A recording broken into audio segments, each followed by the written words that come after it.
제가 이런 이야기를 누군가에게 털어놓게 될 줄은 정말 몰랐습니다. 68년을 살아오면서 이렇게 속이 답답하고 억울한 적이 또 있었나 싶어서요. 저는 박정현이라고 합니다. 환경미화원으로 40년 가까이 일하다가 은퇴한 지 이제 2년 정도 됐습니다. 솔직히 말씀드리면 은퇴하고 나서 처음엔 정말 좋았어요. 새벽 4시에 일어나서 추운 겨울이든 더운 여름이든 거리를 청소하던 그 고된 일상에서 벗어나니까 말이죠.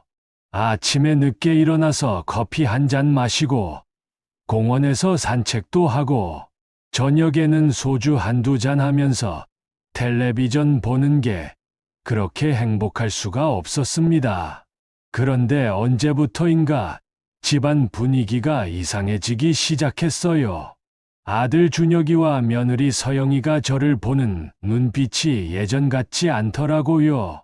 처음에는 제가 너무 예민한 건가 싶었는데 점점 확실해지더군요. 아버지, 또 술 드시려고 하세요? 서영이가 제가 냉장고에서 막걸리 한 병을 꺼내는 것만 봐도 이렇게 말하는 거예요. 평생 술을 많이 마신 것도 아니고 그냥 저녁 식사할 때 소주 한 잔 아니면 더운 여름날 막걸리 한 잔 정도가 전부인데 말이에요. 일할 때는 피곤해서 술 마실 생각도 별로 없었거든요. 왜 하루 종일 집에만 계세요? 어디 나가서 운동이라도 하시지. 이런 말도 자주 듣게 됐어요. 그래서 제가 그럼 어디 가라는 거야?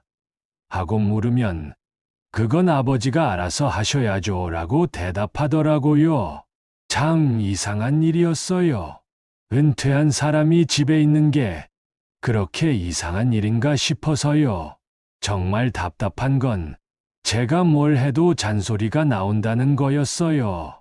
설거지를 하면 왜 이렇게 느려요? 라고 하고 안 하면 왜 안 도와주세요? 라고 하고요. 청소를 하면 그렇게 하는 게 아니에요 라고 하고 안 하면 집안일에 관심이 없으시네요 라고 하더라고요. 가장 속상했던 건 손녀 은지 앞에서까지 그러는 거였어요. 할아버지가 또 술 드시네. 이런 말을 아이 앞에서 하니까 손녀가 저를 보는 눈빛도 조금씩 달라지는 것 같더라고요. 제가 그렇게 술을 많이 마시는 사람도 아닌데 말이에요. 아들 준혁이는 더 심했어요. 아버지, 이제 좀 조심하셔야 하는 거 아니에요? 나이도 있으시고 술도 자꾸 드시고 이런 식으로 말하는 거예요. 저는 그때마다 내가 언제 술을 많이 마셨다고 그러느냐? 고 화를 내곤 했는데 그러면 또 화내세요. 요즘 성격도 많이 거칠어지신 것 같은데 라고 되받아치더라고요.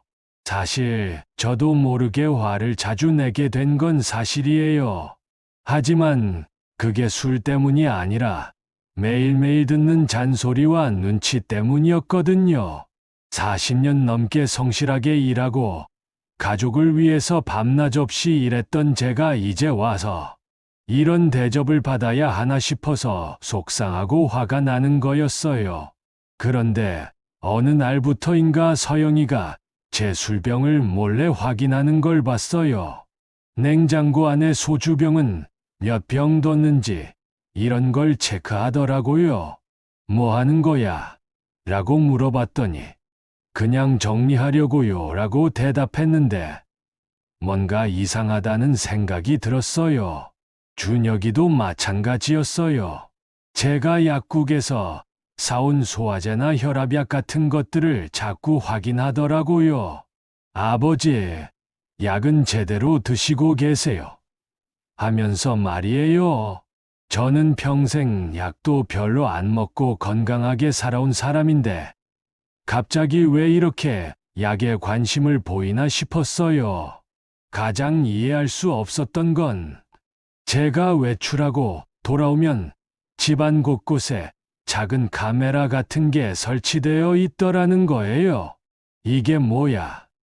라고 물어봤더니 요즘 세상이 흉흉하니까 보안용이에요 라고 하더라고요. 그런데 카메라가 하필 제가 자주 앉는 거실 소파 앞이나 식탁 주변에만 있는 거예요. 점점 집안에서 숨쉬기가 답답해졌어요. 뭘 해도 감시당하는 기분이고 말 한마디 하면 잔소리가 돌아오고 가만히 있으면 또 왜 아무것도 안 하세요? 라는 소리를 들어야 하고 말이에요. 그래서 저도 모르게 술을 조금 더 마시게 됐어요. 스트레스 때문이었거든요.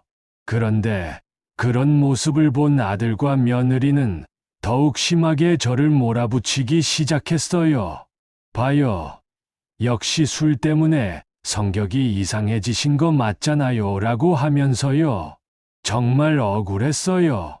제가 평생 가족을 위해서 얼마나 열심히 살았는데 이제 와서 이런 취급을 받아야 하나 싶어서 밤마다 잠도 제대로 못 잤어요. 뭔가 큰 일이 일어날 것 같은 불안감이 계속 들었거든요. 그때 저는 몰랐어요. 이 모든 게 계획된 일이었다는 걸 말이에요.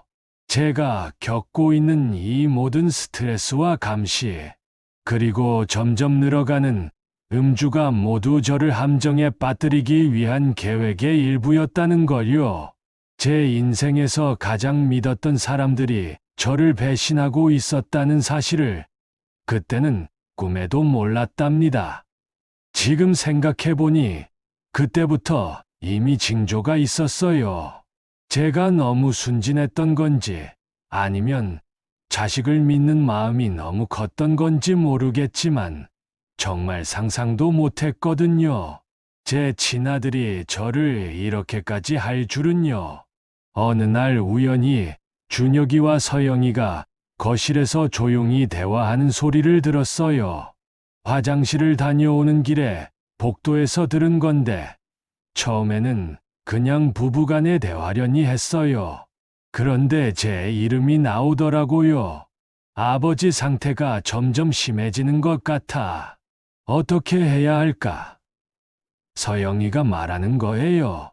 그래서 저는 내가 요즘 힘들어하는 게 애들한테도 보이는구나 싶어서 미안한 마음이 들었어요. 그런데 준혁이 대답을 들어보니까 완전히 다른 얘기였어요. 병원에 한번 데려가 봐야겠어. 알코올 상담 같은 거 말이야. 이런 말을 하더라고요. 저는 그때 깜짝 놀랐어요. 제가 언제 알코올 때문에 상담을 받아야 할 정도가 됐다는 건지 이해가 안 됐거든요. 그 이후로 더 자세히 관찰해 보니까 정말 이상한 일들이 많더라고요. 서영이가 제 술병을 만질 때마다 뭔가 다른 걸 넣는 것 같았어요. 처음에는 착각인 줄 알았는데 어느 날 제가 평소보다 훨씬 많이 취한 거예요. 분명히 소주 한 잔밖에 안 마셨는데 말이에요. 아버지, 오늘 많이 드신 것 같은데요. 서영이가 그렇게 말하면서 휴대폰으로 제 모습을 찍더라고요. 왜 사진을 찍어? 하고 물어봤더니 아니에요. 그냥 가족 사진이요. 라고 대답했는데 분명히 제가 비틀거리는 모습만 찍은 거였어요. 준혁이는 더 교묘했어요. 제가 약간 취했을 때 일부러 말을 걸어서 화를 나게 만드는 거예요. 아버지, 요즘 너무 많이 드시는 거 아니에요? 이웃들도 다 알고 있어요. 이런 식으로 말이에요. 그럼 저는 당연히 화가 나서 뭘 많이 마셨다는 거야. 하루에 한두 잔이 뭐가 많아. 하고 소리를 지르게 되죠. 그런데 그때마다 준혁이는 봐요. 또 화내시잖아요. 술 드시면 항상 이렇게 공격적이 되세요라고 하더라고요. 저는 술 때문에 화내는 게 아니라 억울해서 화내는 건데 그걸 자꾸 술 때문이라고 몰아가는 거예요.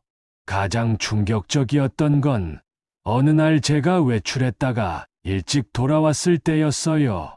준혁이와 서영이가 거실에 앉아서 노트북을 보면서 뭔가 심각하게 이야기하고 있더라고요. 제가 들어가니까 깜짝 놀라면서 급하게 노트북을 닫더라고요. 뭐 하는 거야? 하고 물어봤더니, 아, 그냥 인터넷 쇼핑이에요. 라고 대답했어요. 그런데 그 표정이 뭔가 숨기는 것 같더라고요. 나중에 생각해보니 그때 뭔가 저에 대한 정보를 찾아보고 있었던 것 같아요. 며칠 후에는 더 이상한 일이 생겼어요.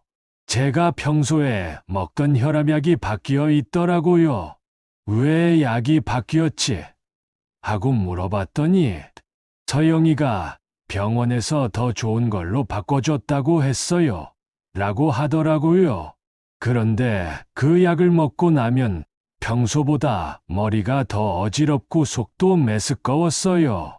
이 약 먹으면 이상해. 원래 약으로 바꿔줘. 하고 말했더니 아버지가 요즘 예민해지셔서 그런 거예요. 약은 문제 없어요. 라고 하더라고요. 그래서 제가 약국에 직접 가서 물어보려고 했는데 서영이가 제가 대신 가서 물어볼게요 하면서 막더라고요. 그때부터 저는 정말 이상하다고 생각했어요. 왜 자꾸 제가 직접 하려는 일들을 막는 걸까? 왜 제 약이나 술에 그렇게 관심이 많을까? 이런 생각들이 계속 들었거든요.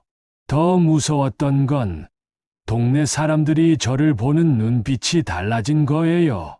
마트에 가면 사람들이 수근거리면서 저를 보더라고요. 저분이 요즘 술 때문에 문제가 있다던데 이런 소리가 들려오는 거예요. 저는 깜짝 놀라서 누가 그런 소리를 했어요?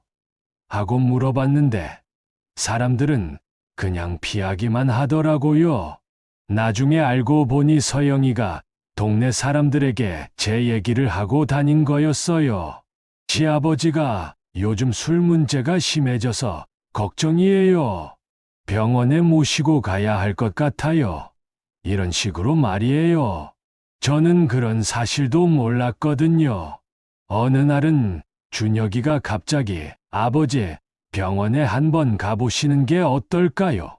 라고 하더라고요. 왜? 어디 아픈 데라도 있어?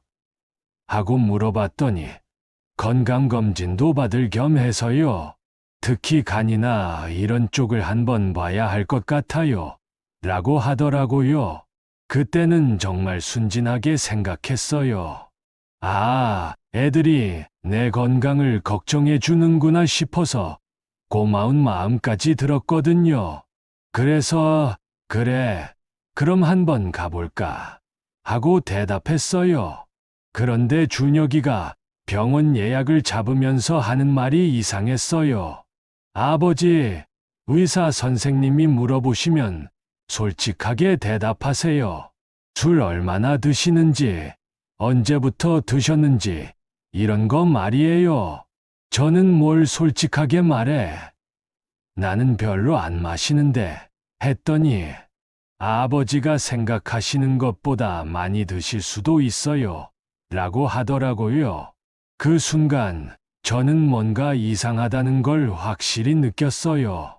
왜 자꾸 제가 술을 많이 마신다고 전제하고 이야기하는 걸까? 왜 병원에서도 그 얘기만 하려고 하는 걸까? 병원 가기 전날 밤, 저는 잠이 안 와서 화장실에 갔다가 우연히 준혁이와 서영이가 전화하는 소리를 들었어요. 네, 내일 모시고 갈게요. 평소에 얼마나 드시는지 다 말씀드릴게요. 집에 있는 빈 병들 사진도 찍어뒀어요. 그 순간 저는 등골이 오싹해졌어요. 뭔가 큰 음모가 저를 향해 다가오고 있다는 걸 직감적으로 느꼈거든요.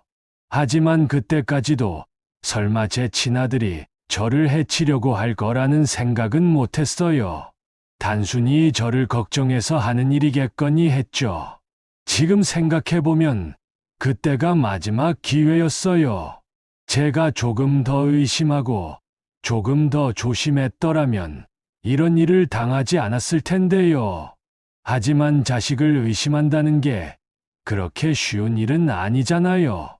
특히 40년 넘게 그들을 위해 살아온 아버지에게는 말이에요.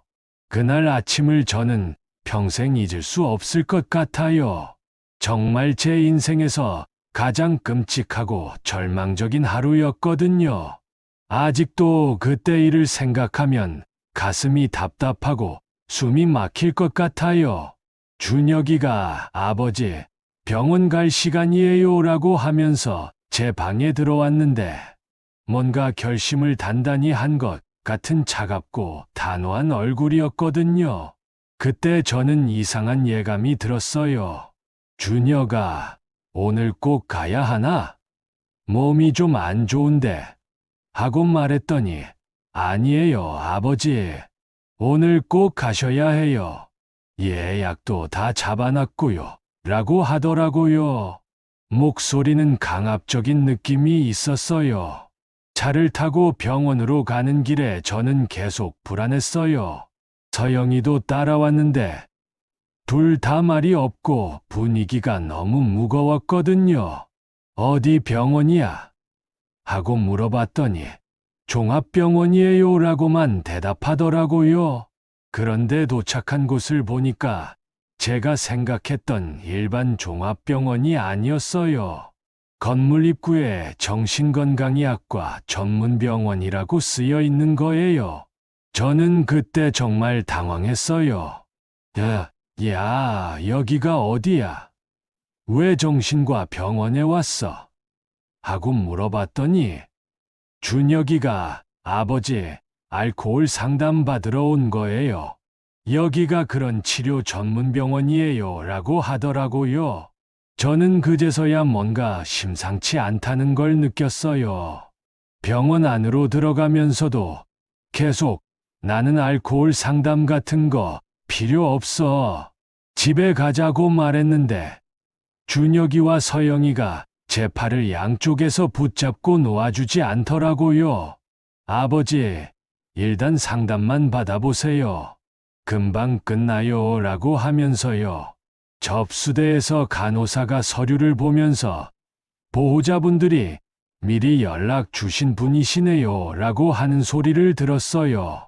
그때서야 저는 이게 계획된 일이었다는 걸 깨달았어요. 미리 연락을 했다고요? 언제 누가요? 의사와 면담할 때가 정말 최악이었어요. 의사가 평소에 얼마나 드세요? 라고 물어보길래 하루에 소주 한 잔 정도요. 많이 안 마셔요. 라고 대답했거든요. 그런데 준혁이가 옆에서 선생님, 사실은 훨씬 많이 드세요. 하루에 소주 한 병은 기본이고 막걸리도 같이 드시고요. 라고 하는 거예요. 저는 깜짝 놀라서 뭔 소리야? 내가 언제 그렇게 많이 마셨어? 라고 소리쳤어요. 그러니까 의사가 환자분들이 보통 실제보다 적게 말씀하시는 경우가 많아요 라고 하면서 준혁이 말을 더 믿더라고요. 서영이는 휴대폰을 꺼내서 제가 비틀거리는 영상들을 보여주면서 이게 평소 모습이에요. 매일 이 정도로 취해서 집안에서 소리 지르고 난동 부리세요 라고 하더라고요. 저는 그 영상들을 보면서 정말 기가 막혔어요. 분명히 제 모습이긴 한데 뭔가 조작된 것 같았거든요. 의사 선생님, 이 사람들이 저를 함정에 빠뜨리려고 하는 거예요. 저는 술쟁이가 아니라고요. 하고 소리쳤는데 의사는 일단 진정하세요. 흥분하시면 상담이 어려워요 라고만 하더라고요. 준혁이는 의사에게 더 충격적인 말을 했어요. 선생님, 요즘에는 환청도 들린다고 하시고 이상한 말씀들을 많이 하세요. 누군가 나를 감시한다. 음식에 뭔가 넣었다. 이런 말씀들요. 저는 정말 화가 났어요. 그게 환청이야. 실제로 너희들이 그랬잖아.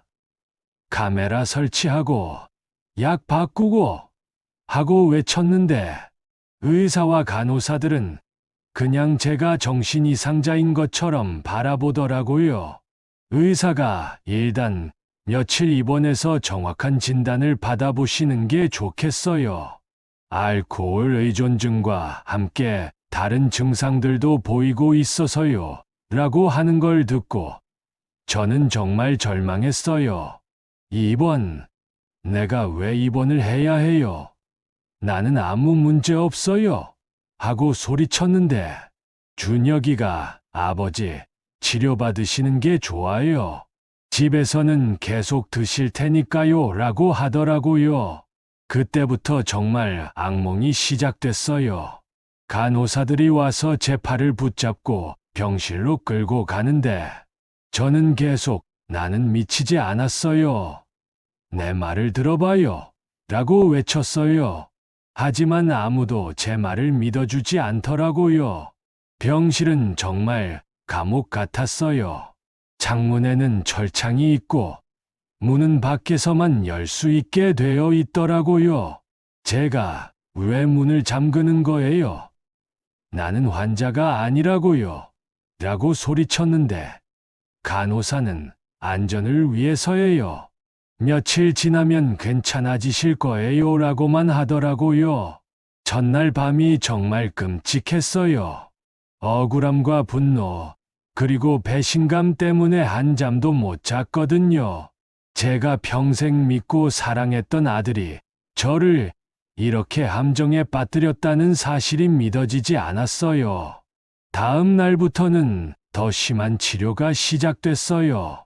알코올 해독 치료라면서 이상한 약들을 주사로 놓더라고요. 그 약을 맞으면 머리가 멍해지고 몸에 힘이 없어졌어요. 이 약이 뭐예요? 왜 이런 걸 놓는 거죠?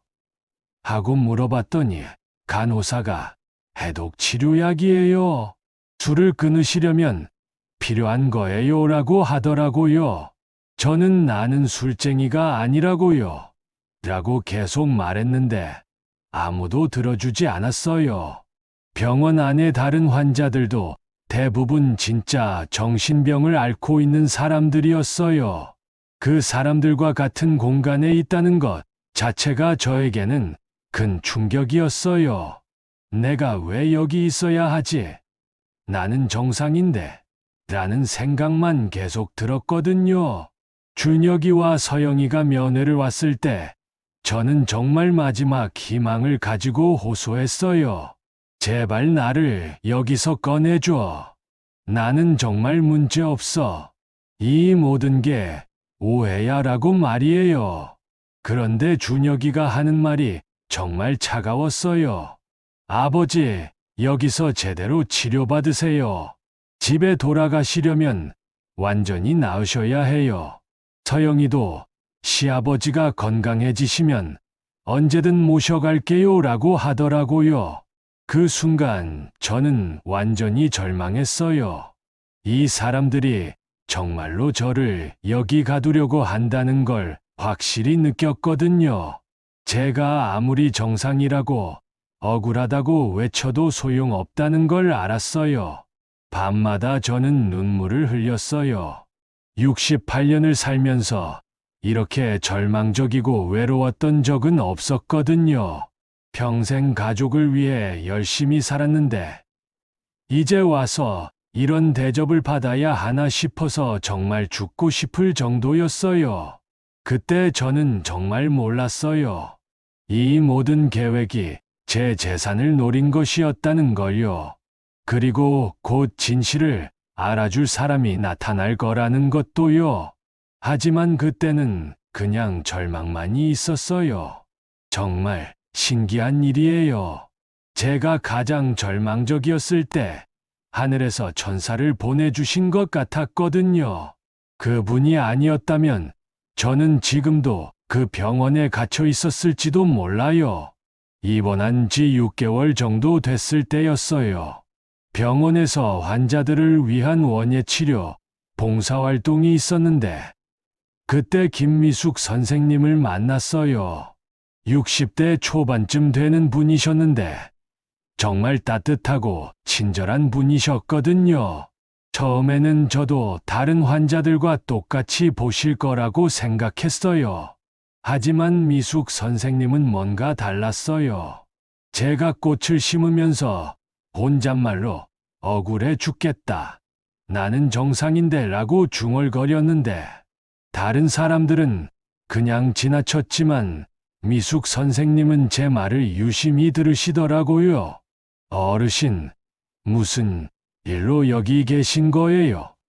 하고 조심스럽게 물어보시길래 저는 처음에는 대답하기 망설였어요. 어차피 아무도 제 말을 믿어주지 않을 거라고 생각했거든요. 하지만 미숙 선생님의 눈빛이 정말 진심으로 궁금해 하시는 것 같아서 조금씩 이야기하기 시작했어요. 제 아들과 며느리가 저를 알코올 중독자라고 해서 여기 넣었어요. 하지만 저는 정말 술을 많이 마시지 않았거든요. 하루에 소주 한 잔 정도가 전부였는데 이렇게 말하니까 미숙 선생님이 고개를 끄덕이시면서 계속 말씀해보세요 라고 하시더라고요. 그래서 저는 처음부터 끝까지 다 털어놨어요. 아들과 며느리가 어떻게 저를 감시했는지, 술병에 뭔가 넣은 것 같다는 이야기, 약을 바꾼 이야기, 동네의 소문을 퍼뜨린 이야기까지 모든 걸 말씀드렸어요. 미숙 선생님은 제 이야기를 끝까지 다 들으시고 나서 어르신, 이상하네요. 정말 알코올 중독이시라면 손이 떨리거나 다른 증상들이 있을 텐데 어르신은 그런 게 전혀 없어 보여요 라고 하시더라고요. 그 말을 들었을 때 정말 눈물이 날 뻔했어요. 6개월 동안 아무도 제 말을 진짜로 들어주지 않았는데 처음으로 저를 정상적인 사람으로 봐주시는 분을 만난 거였거든요. 미숙 선생님은 그 다음 주에 오실 때 뭔가 준비를 해서 오셨어요. 어르신, 혹시 집에 있을 때 평소 생활 모습이 담긴 사진이나 영상 같은 거 없으세요? 라고 물어보시더라고요. 저는 글쎄요, 잘 모르겠어요 라고 대답했는데 미숙 선생님이 한번 알아봐야겠어요 라고 하시더라고요. 그분이 정말 대단하신 게 저희 동네에 가서 이웃들한테 직접 물어보신 거예요. 나중에 들어보니까 박정현 어르신이 정말 술 문제가 심하셨어요? 라고 물어보셨는데 대부분의 이웃들이 아니에요. 그분은 조용하고 성실한 분이셨어요. 술 문제 있다는 소리는 며느리한테서만 들었어요. 라고 대답했다고 하더라고요. 더 놀라운 건 미숙 선생님이 제가 다니던 마트나 약국에도 가보신 거예요. 마트 사장님은 박 어르신은 술을 별로 안 사가셨어요. 가끔 막걸리나 소주 한 병 정도. 매일 사러 오는 사람들과는 완전히 달랐어요. 라고 증언해 주셨다고 하더라고요. 약국에서도 비슷한 증언을 받으셨어요. 박 어르신은 평소에 약을 별로 안 드시는 분이었어요. 혈압약 정도만 가끔 사가셨는데 어느 날부터 며느리분이 대신 와서 다른 약들을 사가더라고요. 뭔가 이상하다고 생각했어요. 라는 말씀까지 들으셨다고 하더라고요. 미숙 선생님은 정말 꼼꼼하신 분이었어요. 제가 이야기했던 집안의 CCTV까지 확인해 보려고 하셨거든요. 하지만 CCTV는 오래되어 볼 수가 없었을 거예요. 집 안으로 들어가기도 어렵고요. 며칠 후에 오셔서는 정말 충격적인 이야기를 해주셨어요. 이웃 주민이 6개월 전에 집 앞에서 며느리분이 쓰레기 버리는 걸 봤는데 술병이 정말 많이 나왔다고 하더라고요. 그런데 이상한 건 그 병들이 다 새 거 같았다고 하더라고요. 마신 흔적이 별로 없는데 일부러 따서 버린 것 같더라고요. 그때 저는 정말 소름이 돋았어요. 서영이가 증거를 조작하기 위해서 술을 일부러 사다가 따서 버린 거였던 거예요. 그래서 쓰레기통에 빈 병이 많이 나오게 만든 거였고요. 미숙 선생님은 거기서 끝내지 않으시고 직접 경찰서에 가셨어요. 제가 봉사활동하는 병원에 억울하게 갇힌 어르신이 계신 것 같아요. 조사 좀 해주세요. 라고 신고를 하신 거예요. 경찰이 처음에는 대수롭지 않게 생각했다고 해요. 가족 간의 문제고 병원에서도 치료가 필요하다고 했으니까 말이에요. 하지만 미숙 선생님이 모아오신 증거들을 보고 나서는 태도가 완전히 바뀌었대요. 특히 약국과 마트에서의 증언, 그리고 이웃들의 증언이 결정적이었어요. 모든 사람들이 박 어르신은 술 문제가 없었다. 며느리가 그런 소문을 퍼뜨리고 다녔다고 일관되게 증언한 거였거든요. 경찰이 본격적으로 수사를 시작하면서 더 충격적인 사실들이 드러났어요. 준혁이와 서영이가 제 핸드폰을 몰래 검사해서 통화 내용까지 확인했다는 거예요. 그리고 제가 평소에 마시던 약을 진짜로 바꿔서 부작용을 일으켰다는 것도 밝혀졌고요. 가장 화가 났던 건 그들이 제 술에 수면제를 넣었다는 사실이었어요.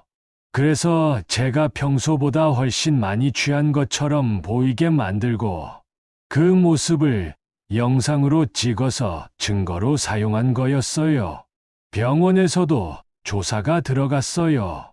제가 입원할 때 준혁이와 서영이가 병원 측에 미리 연락해서 아버지가 알코올 중독이 심해서 강제 입원이 필요하다고 거짓말을 한 것도 드러났고요. 정말 치밀하게 계획된 일이었어요.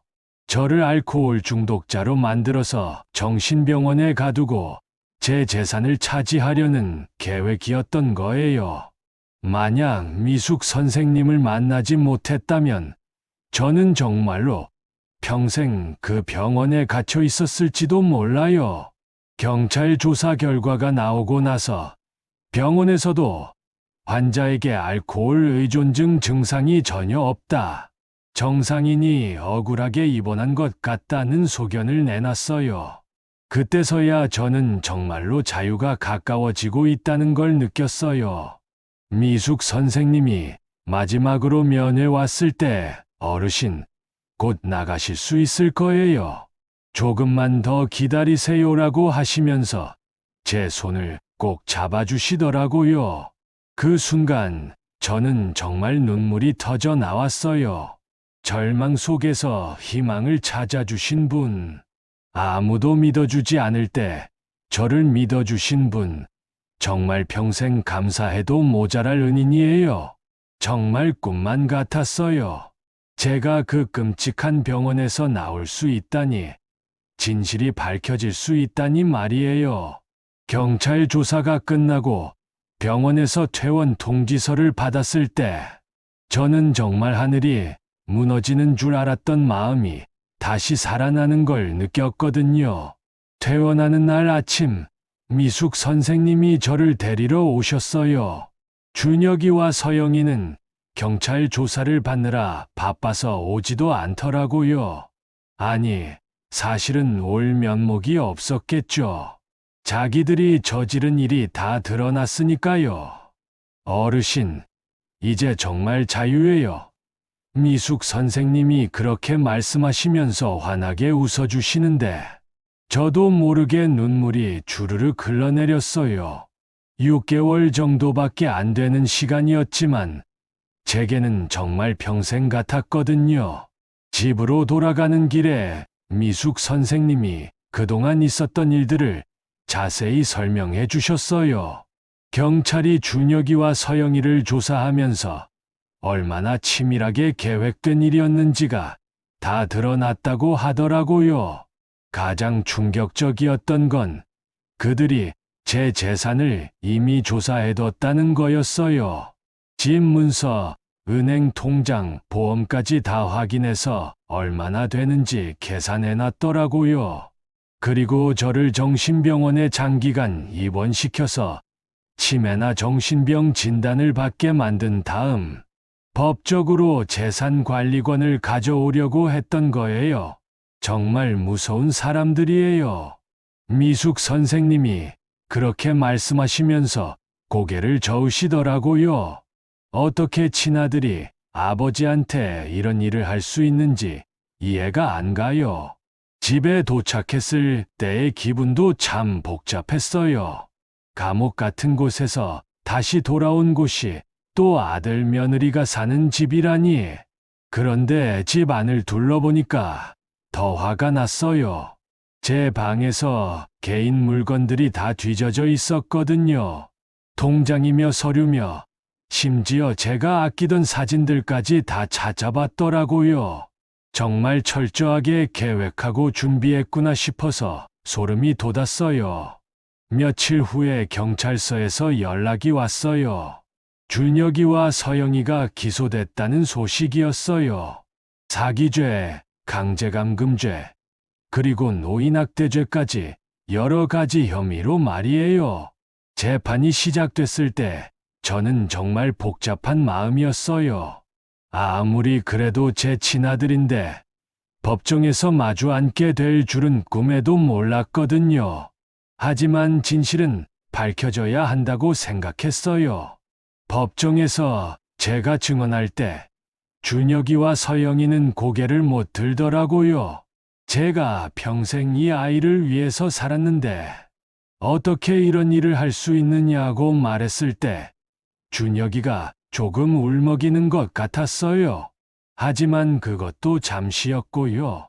더 충격적이었던 건 그들이 변호사를 통해서 아버지가 정말로 알코올 문제가 있었다. 우리는 치료를 위해서 한 일이다라고 주장한 거예요. 마지막까지도 거짓말을 했던 거죠. 하지만 미숙 선생님이 모아주신 증거들과 이웃들의 증언, 그리고 경찰 조사 결과가 너무 명확했어요. 판사님도 계획적이고 악질적인 범죄라고 하시면서 엄중하게 판결하셨어요. 준혁이는 1년 실형을 받았고 서영이는 6개월을 받았어요. 그리고 제게 정신적 피해에 대한 위자료도 지급하라고 판결이 나왔죠. 사실 돈이 중요한 게 아니었어요. 제가 억울하지 않다는 걸 법적으로 인정받은 게 가장 중요했거든요.